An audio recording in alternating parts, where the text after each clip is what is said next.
म अझै सशक्त भएर साङ्गीतिक क्षेत्रमा लागि पर्नेछु, आजीवन नेपाली सङ्गीतमै हुनेछु। म पछिको मेरो भाइ बिनाहरू, मेरो सन्तानलाई नेपाली भएर बाँच्नुपर्छ, नेपालीपन बोकेर बाँच्नुपर्छ, मनमा नेपाल शिरमा नेपाल हाँस्नुपर्छ भनेर 2-4 जना फ्यानहरू कमाऊ फोटो खिचोस् मसँग आएर, त्यो सपना मेरो कहिले पनि थिएन। जाहेर गर्छु कि भोइस अफ नेपालको जुन गरिमा छ, जुन शान छ, त्यो शानलाई आँच आउने काम कहिले गर्ने छैन। भोइस अफ नेपालको त्यो गरिमालाई जहिले पनि उच्च राख्ने कोसिस मेरो सधैँ हुनेछ। यो वचन सरलाई दिन चाहन्छु।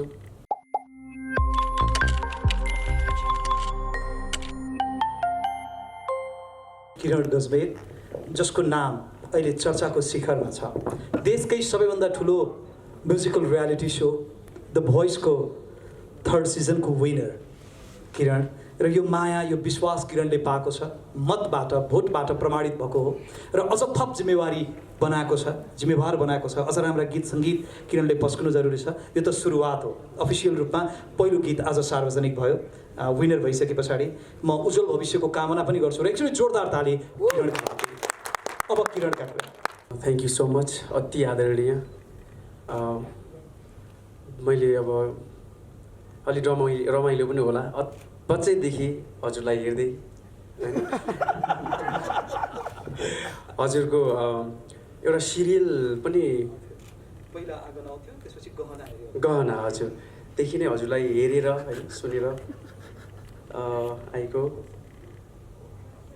यहाँलाई थ्याङ्क यू सो मच, यति मिठो कुराहरू बोलिदिनु भयो मेरो लागि होइन। मैले डिजर्भै नगर्ने शब्दहरू मेरो लागि खर्चिदिनु भयो। हृदयदेखि आभार व्यक्त गर्न चाहन्छु। र विशेष गरी आज यो कार्यक्रमलाई हामी साँच्चै भन्ने हो भने कलाकारिता क्षेत्रको एकदमै हाम्रो यो कनिष्ठदेखि पनि अझै तल केही शब्द छ भने त्यो लेभलको हामी आर्टिस्टहरू होइन को निमन्त्रणालाई स्वीकारेर मलाई त लाग्छ कलाकारिता क्षेत्रको हाम्रो यो हामी जुन फिल्डमा फराकिलो बाटो बनाइदिनु भएको छ, त्यो बाटोमा हामी आज सहजै हिँडिरहेका छौँ। अति आदरणीय विशिष्ट व्यक्तित्व जसलाई म आदर्श पात्र पनि मान्छु मेरो, उहाँहरूले आफ्नो कलाको, आफ्नो बौद्धिकताको, आफ्नो स्किल्सलाई आजीवन खर्चिएर सेक्रिफाइस गरेर यो हाम्रो लागि, यो कलाकारिता क्षेत्रको लागि आजीवन सुम्पिएर चाहिँ यो बाटो फराकिलो बनाइदिनु भएको छ र आज हामी यसरी हिँड्न पाएका छौँ, उहाँहरूकै पदछापलाई पछ्याउन पाएका छौँ। विशिष्ट व्यक्तित्व श्री ईर्षाज्यू हाम्रो आमन्त्रणलाई स्वीकारेर आइदिनु भयो। मलाई आज यहाँ उभिँदै गर्दाखेरि पनि कस्तो मैले खासमा मेरो औकातले नभ्याउने सम्मान यो यसरी उभिन पाएँ उहाँसँग, हजुरहरूसँग। र आज यति धेरै भाग्यमानी फिल गरिरहेको छु कि यति धेरै संसारमा म भन्दा अर्को भाग्यमानी को होला भन्ने चाहिँ मैले आज महसुस गरिरहेको छु। सो सुशील सर पनि आइदिनु भयो। सुशील सर त अब जन्म दिने मेरो बुवा आमा हुनुहुन्छ होइन। अब संसारभरि चिनाइदिनु भएको छ, संसारभरिको आफ्नो एउटा नेपाली, हाम्रो नेपाली भाषी नेपाली जातिहरूको एउटा काखमा पुर्याइदिनु भएको छ, जन्म दिनुभएको छ नयाँ। त्यो हिसाबले मेरो त अभिभावक हुनुहुन्छ होइन। सो सर पनि आइदिनु भयो। भोइस अफ नेपालको ताजको हकदार हजुरले अघि भन्नुभएको जस्तै चर्चाको शिखरमा छ, चर्चाको शिखरमा हजुरले नै लगिदिनु भयो, पुर्याइदिनु भयो। यो सुरुवात जस्तै मलाई लाग्छ अब मेरो लागि ठुलो एउटा चुनौतीपूर्ण यात्रा मैले तय गर्नु छ। मेरो काँधमा जिम्मेवार थपिएको छ। मलाई एकदमै डर पनि लाग्न थालिसक्यो। अब त म एउटा उमेरको हिसाबले पनि त्यति धेरै परिपक्व भइसकेको छैन होइन। तर यहाँहरूले देश तथा विदेशमा बस्नुहुने सम्पूर्ण मेरो आफन्तजनहरू, मेरो मान्यजनहरू, यहाँहरूले आफ्नो गाँस काटेर आफ्नो परिवारको खुसीलाई चुडेर भोट मार्फत होइन माया दर्शाइदिनु भयो। ब्लाइन्ड अडिसनदेखि नै यति धेरै माया गरिदिनु भयो। लास्टमा गएर विनरको हकदार पनि मलाई योग्य ठानेर यहाँहरूले मेरो काँधमा त्यो जिम्मेवारी थपिदिनु भएको छ। र आज त्यो जिम्मेवारीलाई आत्मसात गर्दै उहाँहरूबाट जे सिके, जे हेरेको छु, नेपाली साङ्गीतिक आकाशका धरोहर व्यक्तित्वहरूबाट जे कुरा सिकेको छु, उहाँहरूबाट जे सुनेको छु, त्यो कुरालाई आफ्नो जीवनमा अपनाउँदै मेरो व्यक्तिगत मेहनत त छँदै नै छ। अब यो मेरो लागि साङ्गीतिक क्षेत्रको लागि ढोका खुल्दै गर्दाखेरि मैले यो पहिलो मेरो साङ्गीतिक कोसेली आदरणीय केदार उप्रेतीज्यूको शब्द हो, शीतल भन्ने एल्बम, र आदरणीय राजनराज शिवकोटीज्यूको सङ्गीतमा साहस साक्यज्यूको अरेन्जमेन्ट, उहाँहरूलाई पनि मैले सम्झिन चाहेँ। यो कोसेली हाम्रो टिमले लिएर आएका छौँ। सो अझै धेरै माया गरिदिनु होला। यो भोइस अफ नेपालमा जति माया गरिदिनु भएको छ, अबको साङ्गीतिक यात्रामा तपाईँहरूले म लड्दा उठाउनु होला। मैले यसरी राम्रो काम गरेको बेलामा त तपाईँले तारिफ त गरिरहनु भएको छ। मलाई लाग्छ सरको एक हिसाबले म यहाँ उहाँलाई गुरु नै मान्छु अदृश्य रूपमा। उहाँले बोल्नुभएको हरेक त्यो स्टेटमेन्टहरू मलाई याद छ। मैले प्रत्येक इन्टरभ्यूहरू फलो गर्छु।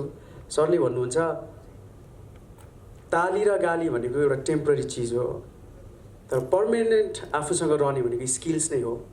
सो त्यो हिसाबले मैले अझै धेरै अनुशासित भएर, अझै धेरै आफूलाई माझेर, होइन, म अझै सशक्त भएर साङ्गीतिक क्षेत्रमा लागि पर्नेछु। आजीवन नेपाली सङ्गीतमै हुनेछु।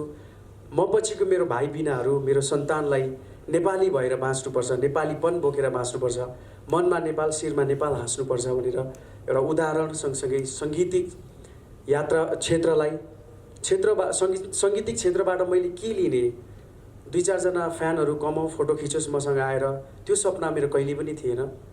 र अबको जर्नीमा पनि नेपाली साङ्गीतिक क्षेत्रमा नेपालमा मात्रै नभएर अन्तर्राष्ट्रिय बजारमा मैले मेरो क्षेत्रबाट, मेरो ठाउँबाट के गर्न सक्छु, त्यसको लागि आजीवन लाग्नेछु।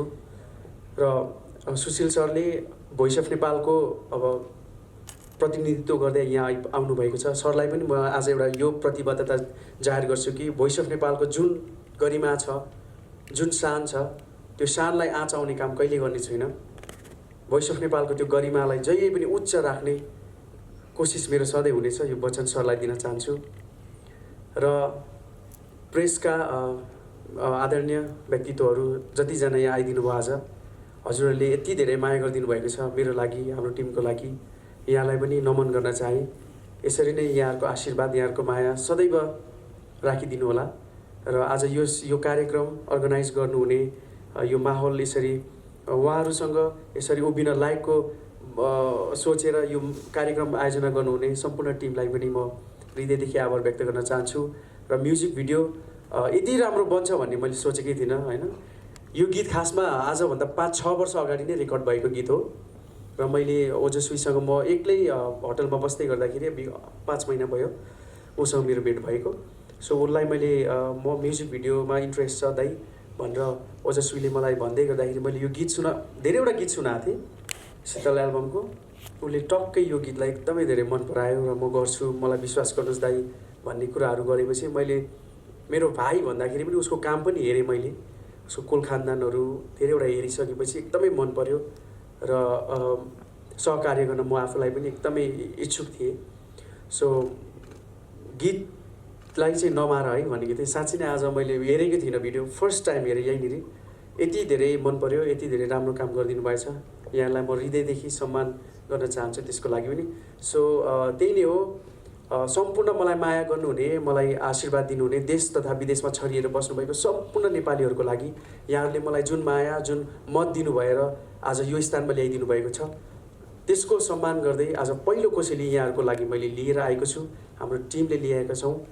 यहाँहरूले माया गरिदिनु होला, सेयर गरिदिनु होला, हेरेर प्रतिक्रिया दिनु होला। यही नै रिक्वेस्ट गर्दै अबको यो 12औं कान्छी झैँ यहाँहरूको हातमा छोड्दै thank you so much. Thank you.